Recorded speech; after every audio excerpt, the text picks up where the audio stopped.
The overseer's ledger sat open on the desk, its pages filled with neat columns of numbers and names. But on the morning of March 14, 1851, Thomas Garrett made an entry that would haunt him for the rest of his life. In the space reserved for unusual occurrences, he wrote just 4 words: "Another white infant found." It was the 7th in 3 months. The Henderson Plantation sprawled across 2,000 acres of Alabama cotton country, 20 miles south of Montgomery. 300 souls lived and worked within its boundaries, most of them enslaved, their lives measured in bales, picked and rows hoed. The plantation had operated for 40 years without incident, a model of efficiency that other landowners studied and envied. The enslaved population was stable, the yields consistent, the books balanced to the penny, until the babies started appearing. The first one was discovered on a frigid January morning by a woman named Ruth, who lived in cabin number 12 with her husband Daniel and their 3 children. She'd risen before dawn to fetch water from the well when she heard it, a thin, reedy cry coming from the doorway of the abandoned cabin next to hers. Cabin 13 had been empty for months, ever since its previous occupants had been sold downriver to settle a debt Colonel Henderson had incurred during a poor harvest season. Ruth found the infant wrapped in a flour sack, placed carefully on the rotting floorboards just inside the door. The child was perhaps 2 months old, with pale skin that seemed to glow in the pre-dawn darkness, and a shock of blonde hair so fine it was nearly white. The baby was clean, well-fed, and dressed in a cotton gown that, while simple, was far finer than anything the enslaved population would have access to. The stitching was precise and even, the kind of work that took time and skill. Ruth stood in the doorway for a long moment, the cold January wind cutting through her thin dress, staring at the infant. In her world, unexpected things were dangerous things. A white baby appearing in the slave quarters was the kind of event that could bring trouble down on everyone, guilty or innocent. But she was a mother, and the baby was crying, and some instincts ran deeper than fear. She picked up the child and brought it to the overseer's house. Thomas Garrett had been managing Henderson Plantation for 12 years. He was a methodical man of 43, neither cruel nor kind, who viewed his position as a job requiring organization and attention to detail. He'd come to Alabama from Virginia, where he'd learned plantation management under his father, who'd run a smaller operation in the Tidewater region. Garrett prided himself on running an orderly establishment. The enslaved population was healthy and productive. The equipment was maintained, the books balanced. The colonel trusted him, and that trust had been earned through years of consistent, reliable service. The appearance of an unexplained infant was, to him, primarily an administrative problem. White babies didn't simply materialize in slave quarters. Someone had to have brought it there. Someone had to know something, and it was his job to find out who and what. He questioned Ruth extensively in his office, a small building adjacent to the main house that served as the nerve center of plantation operations. The room was spare and functional. A desk, 2 chairs, shelves lined with ledgers documenting every aspect of the plantation's business. Ruth stood before him, her hands clasped tightly in front of her, her eyes fixed on the floor as she'd been taught. Had she seen anyone near the cabins during the night? No, sir. Had she heard anything unusual? Footsteps, voices, the sound of a horse or wagon? No, sir. Did she recognize the flour sack or the gown the baby was wearing? No, sir. When exactly had she found the child? Just before dawn, sir, when she went to fetch water. Was there anything else unusual about the cabin or the area around it? No, sir. Ruth answered each question with increasing nervousness, aware that in the world she inhabited, being the bearer of strange news could be dangerous. She knew nothing. She'd seen nothing. She'd simply found the child and done what she thought was right. Garrett believed her. He'd been managing enslaved workers long enough to know when someone was lying, and Ruth's fear was genuine and uncomplicated. She was as mystified as he was. Garrett sent word to the main house, where Colonel Marcus Henderson and his wife resided. The colonel was in Montgomery on business, something about a cotton factor's contract that needed renegotiating, but Mrs. Elizabeth Henderson came down to the overseer's office within the hour. She was a tall woman in her 50s, with iron-grey hair pulled back in a severe bun and sharp blue eyes that missed nothing. She'd been born into one of Virginia's old families and had brought both money and connections to her marriage.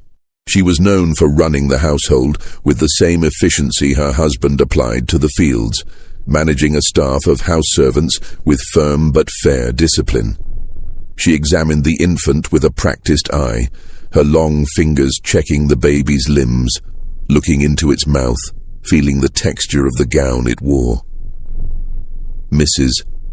Henderson had raised 4 children of her own and had overseen the births of countless enslaved infants on the plantation. She knew babies and she knew quality when she saw it. "This child has been well cared for," she said, her voice crisp and certain. "Look at the skin. No rashes, no signs of neglect. The baby's been bathed regularly and fed properly. And this gown, this is quality cotton, and the stitching is excellent. Someone with means has been looking after this baby, someone with access to good cloth and the skill to sew it properly. But who would leave it here?" Garrett asked. "And why in the slave quarters? If someone wanted to abandon a child, there are orphanages in Montgomery, churches that would take it in. Why bring it all the way out here and leave it in an empty cabin?" Mrs. Henderson had no answer. She wrapped the baby more securely in its cloth and arranged for one of the house servants to prepare a basket with supplies. "I'll take the child to the county orphanage myself," she said. "Mrs. Whitfield will know what to do with it. As for who left it here and why, that's a question for you and my husband to answer, Mr. Garrett. I suggest you begin investigating immediately." The matter, she assumed, was closed. An unfortunate incident, certainly, but not unprecedented. Babies were abandoned all the time for all sorts of reasons. This one would be cared for at the orphanage and eventually placed with a family. Life would go on. But 3 weeks later, it happened again. This time the baby was found in cabin 7, discovered by a man named Joseph when he returned from the fields at dusk. Joseph was a field hand in his 30s, strong and reliable, known for his steady work and quiet demeanor. He'd been married once, but his wife had died in childbirth 5 years earlier, and he'd never remarried. He lived alone in cabin 7, a small structure at the northern end of the quarters. When he pushed open his cabin door that evening, exhausted from a long day of clearing a new field for spring planting, he found a white infant lying on his sleeping pallet. Same circumstances as before. A white baby, perhaps 3 months old, wrapped in clean cloth, placed carefully as if someone had wanted to ensure it would be found immediately. The child was healthy, fed, and calm, its blue eyes staring up at the ceiling with the unfocused gaze of the very young. Joseph stood frozen in his doorway, his mind racing through the implications. A white baby in his cabin. If someone accused him of stealing it, of harming it, of anything at all, he could be killed. The fact that he'd done nothing wrong would mean nothing if the wrong person decided to make an accusation. But he also knew that hiding the baby or trying to move it would look even worse. He had no choice but to report it immediately. He brought the baby to the overseer's house, his hands shaking slightly as he handed the infant to Garrett. Garrett felt the first stirrings of genuine unease. One abandoned baby could be explained as a desperate mother's last resort, a tragedy born of poverty or shame. 2 suggested something more deliberate, more organized. Someone was choosing to leave these babies specifically at Henderson Plantation, specifically in the slave quarters. But why? He questioned Joseph with the same thoroughness he'd applied to Ruth and received the same answers. Nothing seen, nothing heard. The cabin had been empty when Joseph left for the fields at dawn. The baby had been there when he returned at dusk. No one else had been in the cabin. Joseph was certain of that. He kept his few possessions in a specific arrangement, and nothing had been disturbed except for the baby's placement on his pallet. This time, Garrett conducted a more thorough investigation. He walked through the slave quarters that night, checking for signs of unusual activity. He examined the ground around cabin 7 for footprints or wagon tracks. He questioned the other residents of the quarters, asking if anyone had seen strangers on the plantation or noticed anything out of the ordinary. He examined the cloth the baby had been wrapped in, looking for any identifying marks, a laundry mark, a particular weave pattern, anything that might indicate where it had come from. He found nothing. The cloth was good quality but unremarkable. The quarters had been quiet all day, no strangers, no unusual activity. The ground around cabin 7 showed only the normal traffic of people going about their daily routines. The second infant joined the first at the orphanage, delivered by Mrs. Henderson with a deepening sense of concern. 2 abandoned white babies in 3 weeks, both found in the same location. It was beginning to look less like coincidence and more like a pattern. Colonel Marcus Henderson returned from Montgomery 2 days later, and was briefed on the situation by both his wife and his overseer. He was a practical man of 58 who'd built his fortune through careful planning and calculated risk management. He'd inherited a modest plantation from his father and had expanded it through shrewd land purchases and efficient operations. He was respected in Montgomery society, served on the boards of 2 banks, and was frequently consulted by other planters on matters of agricultural technique and labor management. The appearance of unexplained white infants on his property represented both a mystery and a potential scandal. If word spread that babies were being abandoned at Henderson Plantation, it could damage his reputation and, more importantly, his business relationships. People might start asking questions. They might start wondering if there was something about his plantation that attracted such activity. They might begin to speculate about what was happening in his slave quarters that would make someone choose his property for such purposes. "Double the night watch," he ordered Garrett. "I want men patrolling the quarters every hour after dark. Post them at both ends of the quarters and have them walk the full length every hour. Whoever is doing this will be caught. They have to approach from somewhere, the road, the fields, the woods. Someone will see them." But the night watch found nothing. The patrols saw nothing. 2 men walked the quarters every hour from dusk until dawn, and they reported no unusual activity. The quarters remained quiet, the routines undisturbed. The enslaved population went to bed at their usual times and rose at their usual times. No one came or went who shouldn't have. And yet, 3 weeks after the second baby appeared, there was a third. This one was found in cabin 19, in the southern section of the quarters farthest from the main house. A woman named Hannah discovered it when she woke to feed her own infant in the middle of the night. Hannah was 24, the mother of 3 children, married to a man named Samuel who worked as a carpenter on the plantation. She was known as a light sleeper, made more so by years of waking to tend to babies in the night. She'd heard no footsteps, no doors opening, no sounds of any kind. Her husband slept beside her, snoring softly. Her 3 children were asleep on their pallets in the corner. But there, in the other corner of the cabin where there had been nothing before, was another white baby, wrapped in the same type of clean cloth, wearing the same type of simple but well-made gown. Hannah's scream woke half the quarters. By the time Garrett arrived, a crowd had gathered outside cabin 19. The enslaved population was frightened now, their fear palpable in the cold March air. In their world, unexplained events were dangerous. Strange occurrences drew attention, and attention from the white overseers and owners was rarely good. Whispers spread through the crowd, whispers of haints and spirits, of curses and omens. Some of the older people remembered stories from their childhoods, tales of supernatural beings that could move unseen and leave signs of their presence. Others spoke of warnings, of messages from the dead, of punishments for unnamed sins. Garrett dispersed the crowd with sharp orders, sending people back to their cabins. He couldn't afford to have panic spreading through the quarters. Frightened workers were unproductive workers, and the spring planting season was approaching.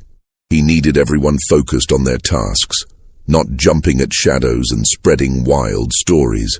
He took possession of the 3rd infant and brought it to his office. This time, examining the baby more carefully in the lamplight, he noticed something he'd missed before. The child had a small birthmark on its left shoulder, a distinctive port wine stain in the shape of a crescent moon. It was the kind of mark a mother would recognize instantly, the kind of identifying feature that couldn't be hidden or disguised. He made a note of it in his ledger, adding it to the growing file on the mysterious babies. 3 infants in 2 months. All white, all healthy, all well cared for, all appearing overnight in slave cabins despite increased security. It was beginning to feel less like a criminal matter and more like something he couldn't quite name, something that made the hair on the back of his neck stand up when he thought about it too long. The 4th baby appeared in early March, found in cabin 23 by an elderly woman named Sarah who'd lived on the plantation for 40 years. She discovered it at dawn, placed just inside her door as if someone had known she would be the first to wake. Sarah was known as a healer, someone who knew herbs and remedies, who was called upon when children fell ill or women went into difficult labor. She looked at the white baby with eyes that had seen too much, wrapped it more securely, and brought it to Garrett without a word. The 5th came a week later in cabin 4, found by a young couple who'd been married just 6 months. The 6th was discovered in cabin 16 by a man who worked in the stables. Each time, the pattern was the same: a white infant, healthy and well cared for, appearing overnight in or near a slave cabin with no explanation. Each time, despite increased patrols and heightened vigilance, no one saw or heard anything suspicious. The enslaved population grew more frightened with each discovery. Work in the fields became tense, productivity dropped, and Garrett found himself dealing with an increasingly anxious workforce. People were afraid to sleep, afraid to wake, afraid of what they might find. The white overseers and drivers were equally unsettled. In a world built on control and order, the babies represented chaos, something happening that couldn't be explained or prevented. Garrett increased security again. He posted guards at the entrances to the quarters. He had men patrol the boundaries of the plantation. He even brought in dogs, thinking they might alert to the presence of strangers, but nothing worked. The babies kept appearing and no one could explain how. Colonel Henderson called a meeting of his senior staff in mid-March. In addition to Garrett, this included Benjamin Cross, his head driver, William Porter, his stable master, and Margaret Sullivan, his wife's personal assistant who managed the household staff. They gathered in the colonel's study, a room lined with books and ledgers that represented 40 years of careful record-keeping. "Gentlemen and Mrs. Sullivan," the colonel said, standing behind his desk with his hands clasped behind his back. "We have a problem that defies conventional explanation. 6 white infants have appeared on this plantation over the course of 2 months. Despite our best efforts, increased patrols, guard dogs, constant vigilance, we have no idea who is leaving them or why. This situation cannot continue. It's affecting productivity, morale, and my reputation. I need solutions, not excuses." "Could it be someone from outside the plantation?" Porter suggested. He was a lean man in his 40s who'd worked with horses all his life. "Someone using our property as a convenient dumping ground, maybe someone from Montgomery who knows the layout of the plantation." "The patrols would have seen them," Garrett replied. "We have men watching the roads and the boundaries. No one has entered or left the plantation at night without being logged in the gatebook. I've checked every entry personally. The only people coming and going are authorized. Merchants making deliveries, neighbors on social calls, all during daylight hours." "Then it must be someone inside," Cross said. He was a hard man, the head driver, responsible for managing the field workers. He'd held his position for 8 years and ruled through a combination of intimidation and strategic cruelty. Someone who knows the routines and can move without being noticed. Someone who has access to the quarters. "But who?" Mrs. Sullivan asked. She was a woman in her late 30s, educated and sharp, who'd been with the Henderson family for 15 years. "And more importantly, where are these babies coming from? 6 infants don't simply appear from nowhere. Someone is giving birth to these children, and someone is caring for them before they're abandoned. That requires resources, food, Cloth, time, privacy. Where is all of this happening? It was a question no one could answer. The implications were staggering. If someone on the plantation was hiding multiple babies, they would need a secure location, supplies, and help. It couldn't be done alone. But if multiple people were involved, how had they kept it secret? How had no one noticed? There's another possibility, Mrs. Sullivan said quietly. What if the babies aren't being hidden on the plantation? What if they're being brought here from somewhere else? Somewhere close enough that the person can make the trip in a few hours, but far enough away that we wouldn't think to look there. You mean Montgomery? The colonel asked. Or one of the neighboring plantations? Or a house in the countryside? Somewhere within a few hours' ride? The colonel considered this. That would require someone with access to transportation, a horse or wagon. Someone who could leave their location at night and return before dawn without being missed. Or someone who has a legitimate reason to travel, Garrett added. A merchant, a doctor, a minister. Someone whose comings and goings wouldn't be questioned. The meeting continued for another hour, but produced no concrete answers. The colonel made a decision. We'll conduct a census. Every person on this plantation will be accounted for and examined. If there are women who've recently given birth, we'll know about it.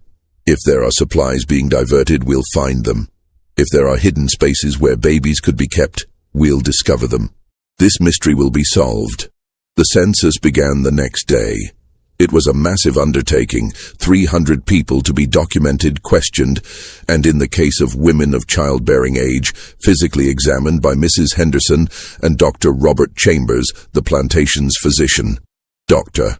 Chambers was a man in his 60s who'd been treating the Henderson family and their enslaved population for 20 years. He was thorough and professional, but the examinations were deeply invasive and humiliating for the women subjected to them. The process took nearly 2 weeks and was deeply unpopular. The enslaved population resented the intrusion, the questions, the physical examinations. The fear that had been building since the first baby appeared now mixed with anger and resentment. Garrett could feel the tension in the quarters, could see it in the way people avoided eye contact and spoke in whispers when the overseers passed. The results of the census were baffling. Every woman who'd given birth in the past year was accounted for, and their children matched the expected descriptions. There were no hidden pregnancies, no unexplained absences that would suggest a woman had given birth in secret. The supplies were all accounted for. The cloth, the thread, the food stores. Nothing was missing that couldn't be explained by normal usage. The cabins were searched, the outbuildings examined. Even the woods around the plantation were combed for signs of hidden structures or caches of supplies. Nothing. They found absolutely nothing. And yet, on the night the census was completed, an 8th baby appeared. This one was found in cabin 9, discovered by a young woman named Clara, who'd been living alone since her mother's death the previous fall. Clara was 17, quiet and withdrawn, known for keeping to herself. She worked in the main house as a laundry maid, one of the few enslaved people who had regular access to the household's inner workings. She was small and thin, with large, dark eyes that seemed to see more than she should. When she found the baby in her cabin that morning, she didn't scream or raise an alarm. Instead, she picked up the child, wrapped it more securely in its cloth, and sat with it until morning, rocking it gently and humming a tune her mother had taught her years ago. When Garrett came to collect the infant, alerted by one of the other residents who'd seen Clara sitting in her doorway with a white baby, he found her still rocking the child. There was something in her expression that made him pause, something that went beyond the fear and confusion he'd seen in the others who'd found babies. This was different.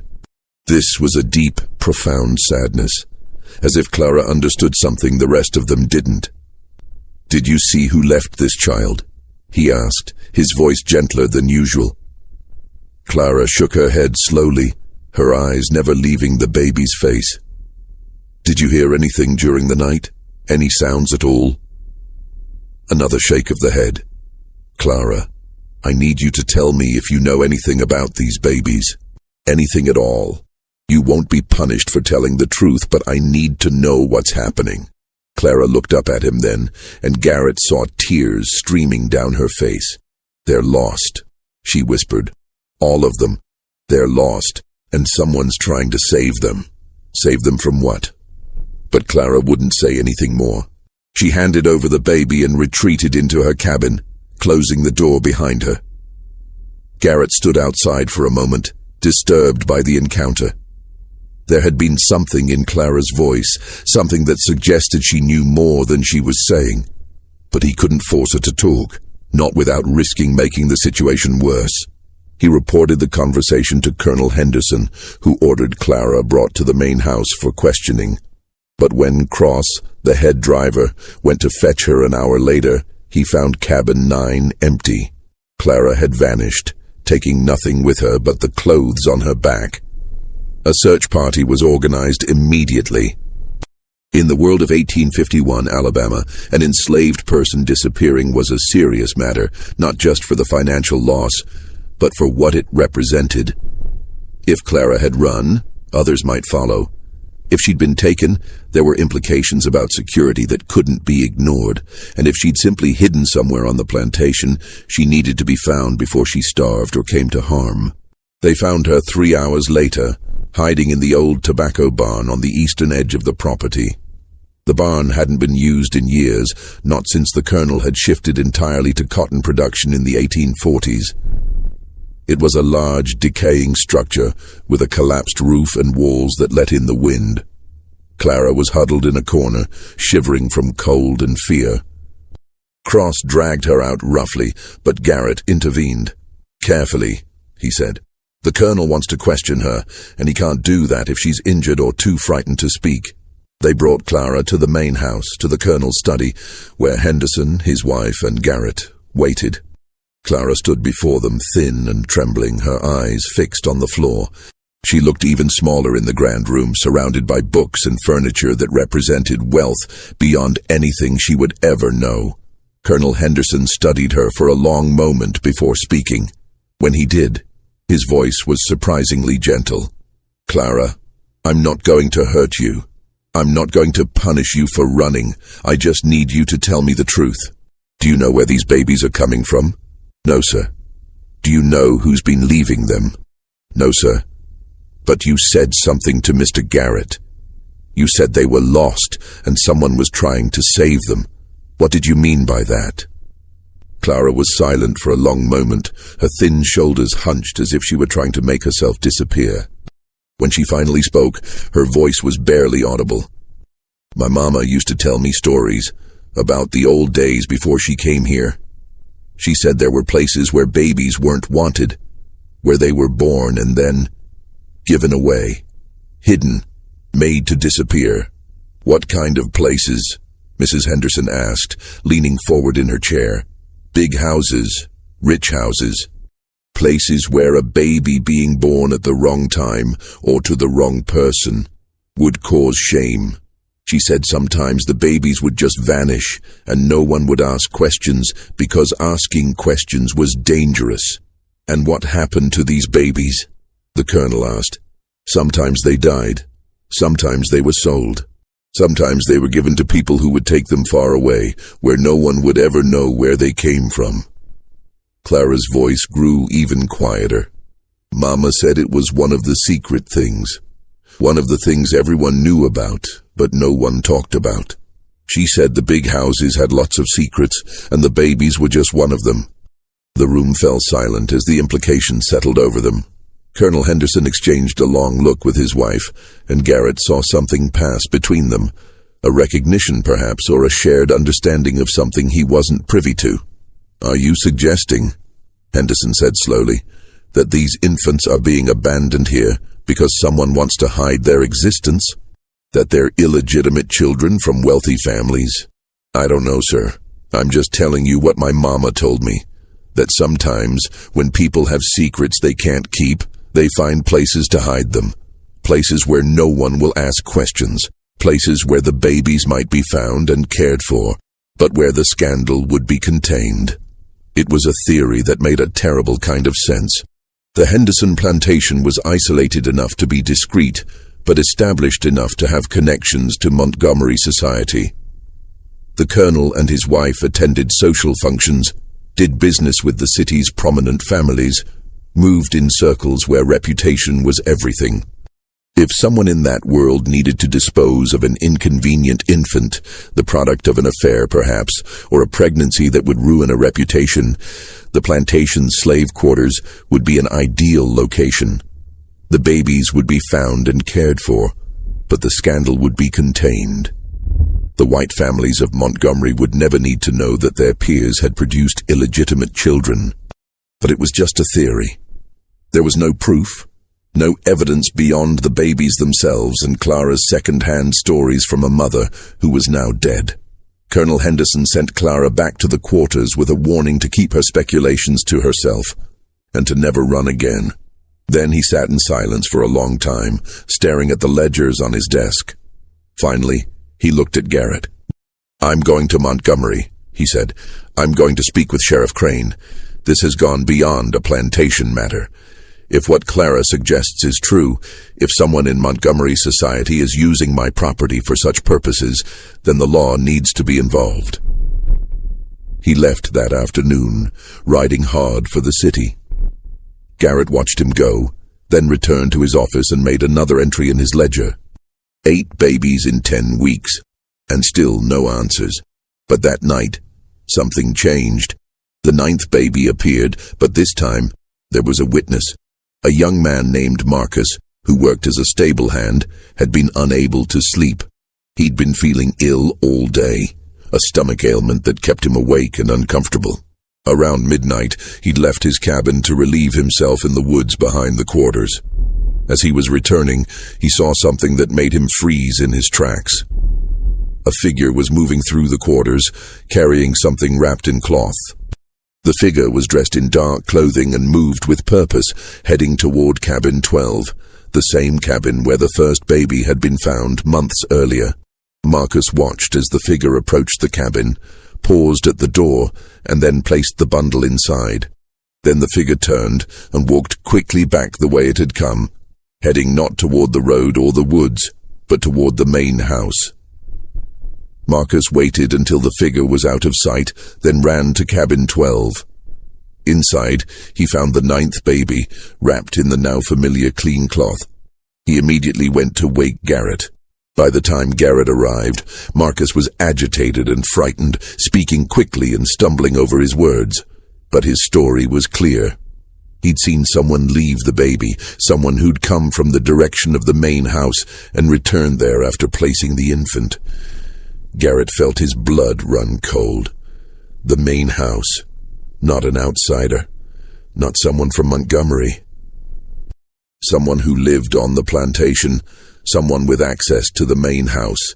Someone who could move through the quarters without raising suspicion because they belonged there.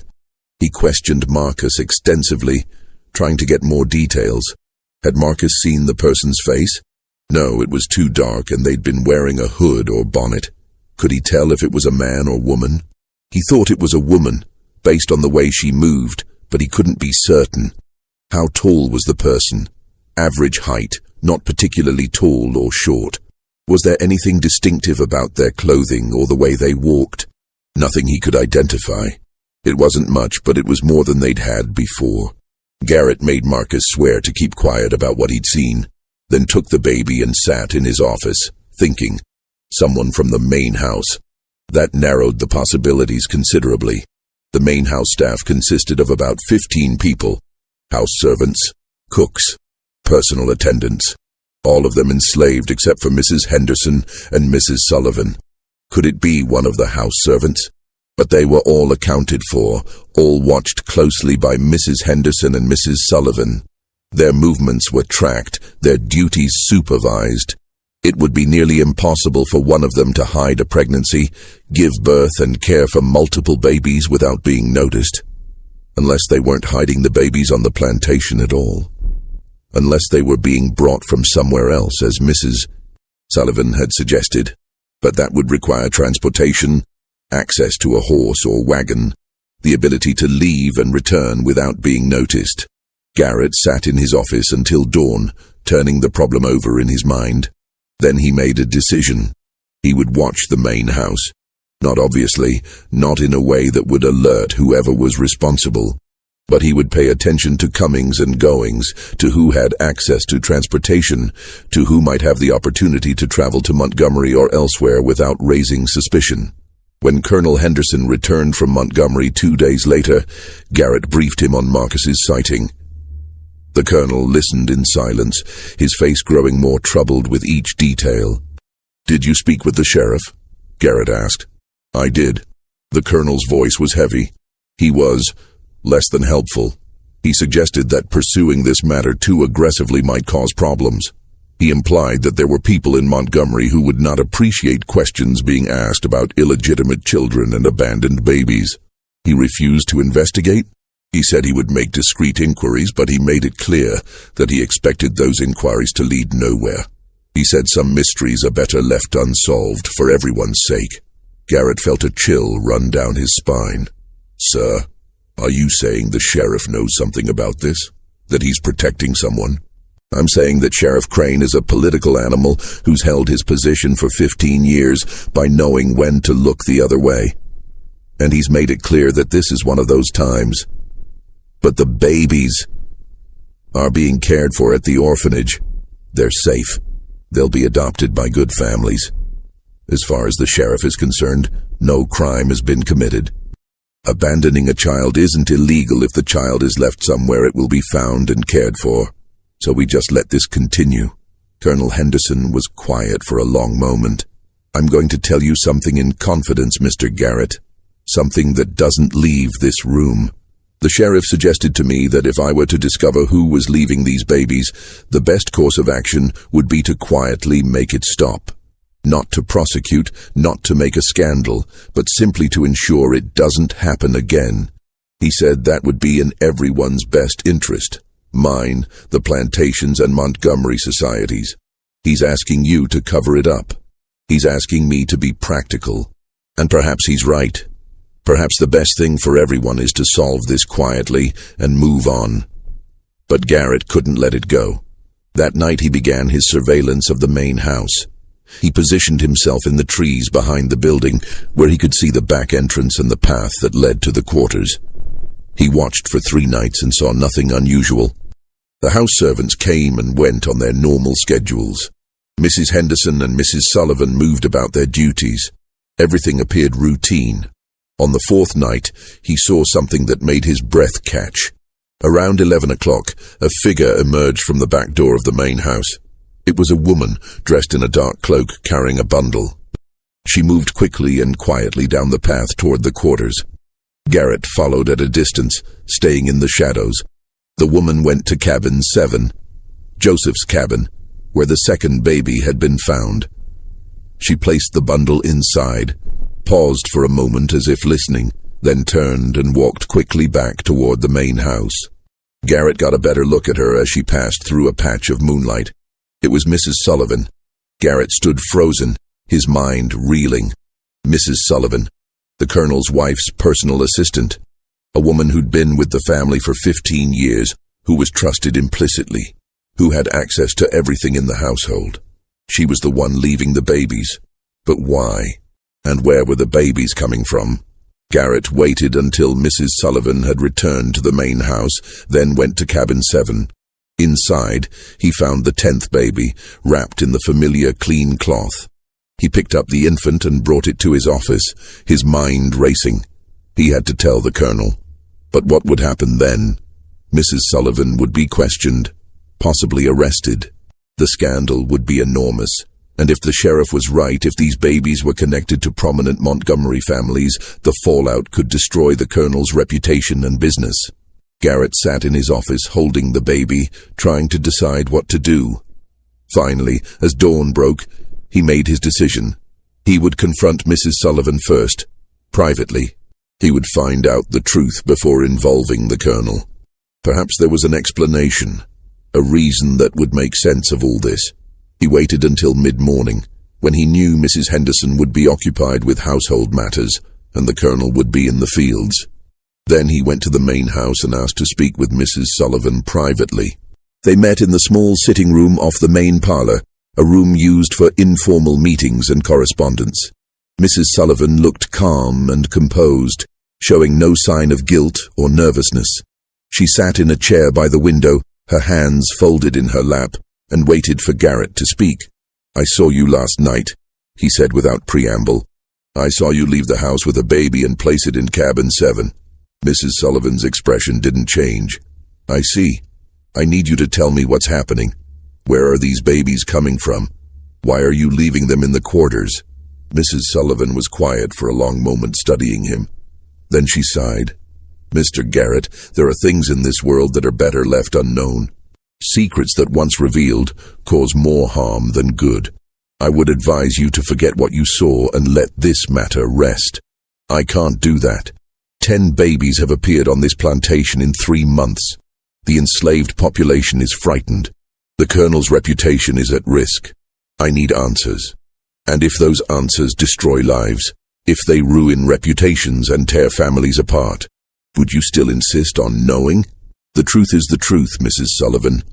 Whatever it is, it needs to come out." Mrs. Sullivan stood and walked to the window, looking out at the plantation grounds. When she spoke again, her voice was soft and sad. "The babies are from Montgomery, from families you would recognize, families with names and reputations that matter in this state. They're the children of affairs, of indiscretions, of moments of weakness that produced consequences their parents couldn't acknowledge." So Clara was right. They're illegitimate children being hidden to avoid scandal. It's more complicated than that, Mr. Garrett. These aren't just unwanted babies being discarded. They're children whose very existence threatens their family's standing in society. If their births were known, marriages would be destroyed, fortunes would be lost, reputations would be ruined. The mothers can't keep them, and the fathers won't acknowledge them. So they're brought here, where they'll be found and cared for, but where their origins will remain hidden. And you're the one bringing them? Why? What's your connection to these families? Mrs. Sullivan turned to face him. "Because I'm one of them, Mr. Garrett. Or I was once. Before I came to work for the Hendersons, I lived in Montgomery. I moved in society, attended the same parties, knew the same people. And I made the same mistakes some of these women are making now. I had a child I couldn't keep, a baby that would have destroyed my family if its existence became known. Someone helped me then, helped me hide my shame and find a place for my child. Now I'm doing the same for others. But why here? Why the Henderson plantation? Because Mrs. Henderson knows, she's known from the beginning. This is done with her permission, with her help. She provides the cloth, the supplies, the means to care for the babies before they're placed. She ensures they're taken to the orphanage and placed with good families. She does this because she understands what it's like to have secrets, to need help, to be desperate. Garrett felt as if the ground had shifted beneath his feet. Mrs. Henderson is part of this. She's the reason it's possible. Without her help, these babies would have been left to die or sold to people who would treat them as commodities. This way, they have a chance at a good life. They're adopted by families who want them, who will raise them as their own. It's not perfect, Mr. Garrett, but it's better than the alternatives. Does the Colonel know? Mrs. Sullivan hesitated. No, and he can't know. If he learns the truth, he'll feel obligated to act. He'll report it to the authorities, and the scandal will destroy everyone involved. The mothers, the families, even the babies themselves. The children will be marked as bastards, their adoptive families will be questioned, their entire lives will be tainted by their origins. Is that what you want? Garrett sat down heavily, his mind reeling. This is wrong. All of it. The deception, the secrecy, using the plantation without the Colonel's knowledge. It's mercy, Mr. Garrett. Imperfect mercy, perhaps, but mercy nonetheless. These women have nowhere else to turn. If we don't help them, their babies will die or disappear into situations far worse than an orphanage. We're saving lives. By lying to everyone, by frightening the enslaved population, by putting the Colonel's reputation at risk. The enslaved population will recover. The Colonel's reputation is intact. No one outside the plantation knows about the babies, and the sheriff has made it clear he won't pursue the matter. And yes, we're lying. We're lying to protect people who made mistakes, who are desperate, who have no other options. Is that so terrible? Garrett didn't know how to answer. Everything Mrs. Sullivan said made a kind of sense, but it still felt wrong. The deception, the manipulation, the use of the plantation and its people without their knowledge or consent, it all violated something fundamental about the order and honesty he'd tried to maintain. What happens now? He asked finally. That depends on you. You can go to the Colonel and tell him everything. The operation will end, the women will have nowhere to turn, and the babies will suffer. Or you can keep this secret, let the last few placements happen, and then it will be over. There are only 2 more babies to place, and then the women involved will have moved on, had their children adopted through other means, or found other solutions. This chapter will close, and life will return to normal. And if I agree to stay silent, I become part of the deception. You become part of the mercy, Mr. Garrett.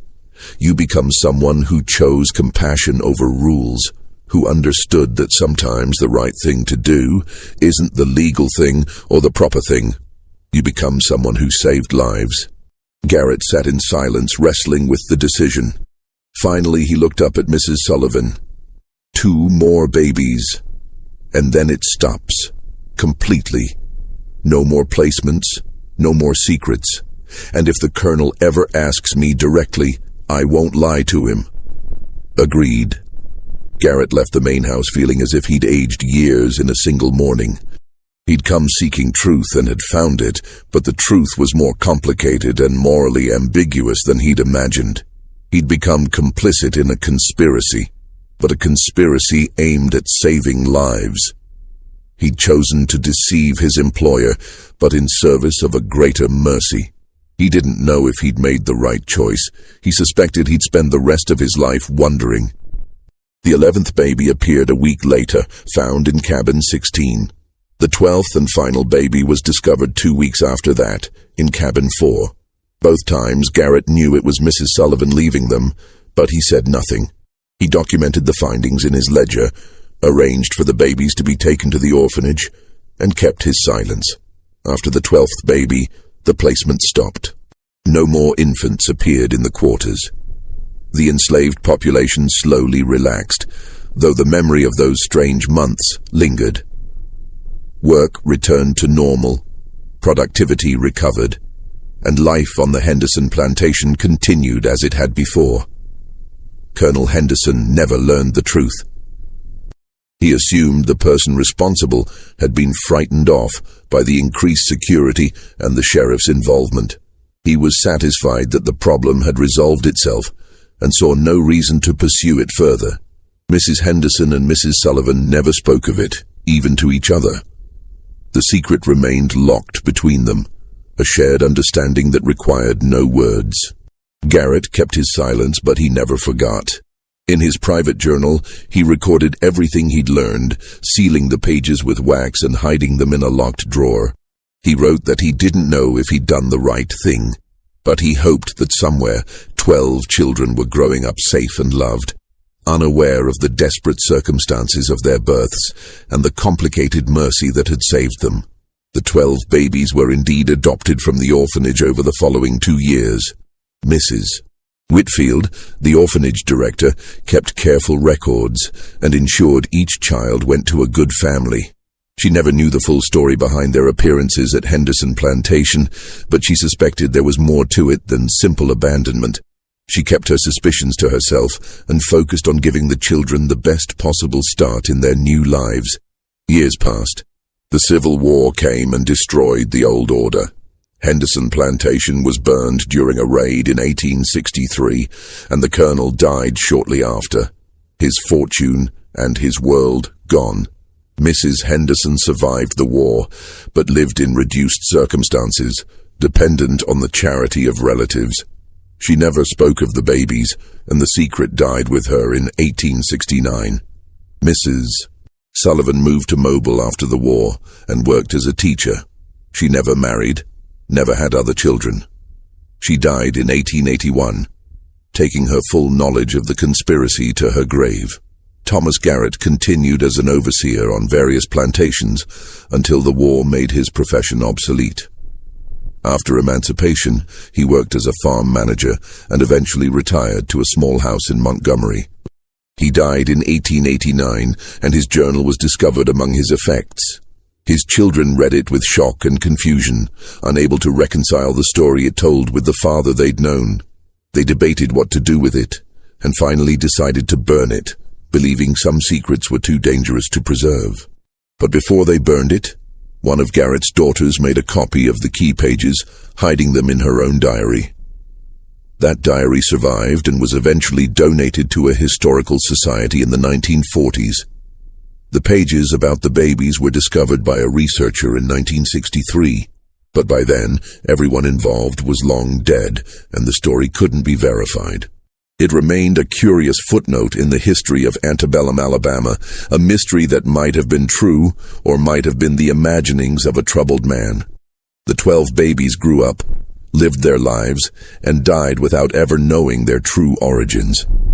Some of them had children and grandchildren, spreading their bloodlines across Alabama and beyond. They were teachers and merchants, farmers and craftsmen, mothers and fathers who lived ordinary lives marked by the usual joys and sorrows. But in their blood, they carried a secret. They were the children of scandal and desperation, saved by a conspiracy of women who'd understood that sometimes mercy requires deception, and that sometimes the right thing to do is the thing that can never be acknowledged or praised. The slave quarters of Henderson Plantation rotted away over the decades, reclaimed by the Alabama soil. The main house was never rebuilt after the fire. The land was sold and resold, divided and subdivided, until nothing remained of the plantation that had once been a model of efficiency and order. But the question remained, whispered in the dark corners of Montgomery society, passed down through generations like a ghost story that might be true. What really happened in those slave cabins in the spring of 1851? Where did those babies come from? And what terrible secret was so important that it had to be erased from history?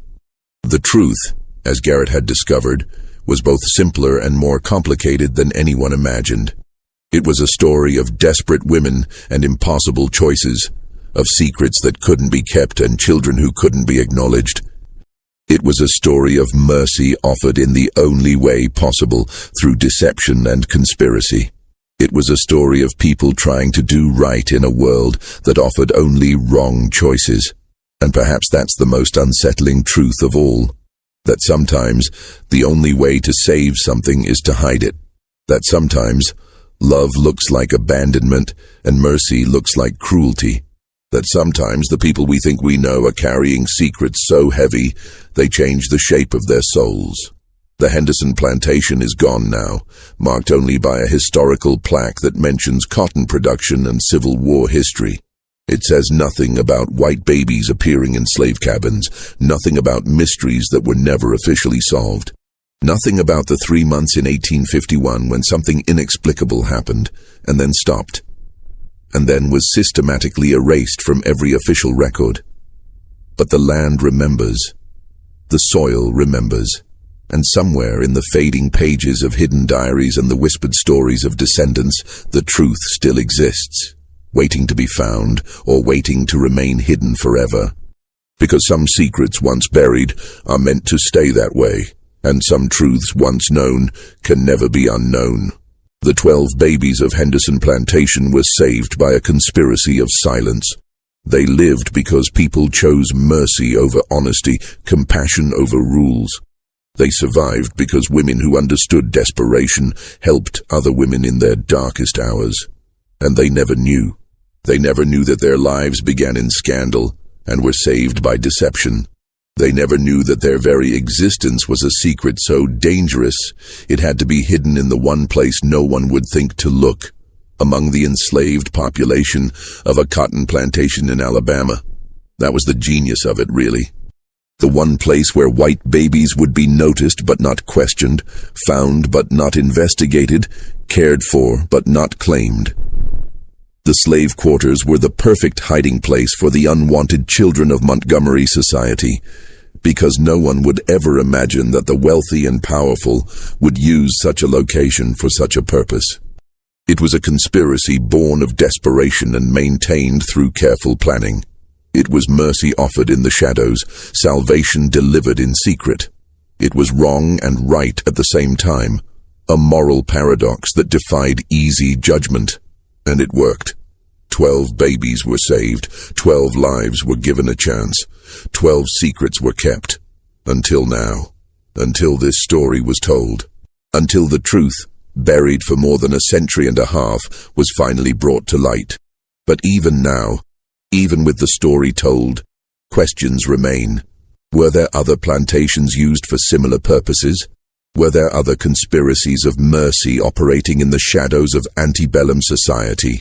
How many other secrets are buried in the soil of the South, waiting to be discovered or waiting to remain hidden forever?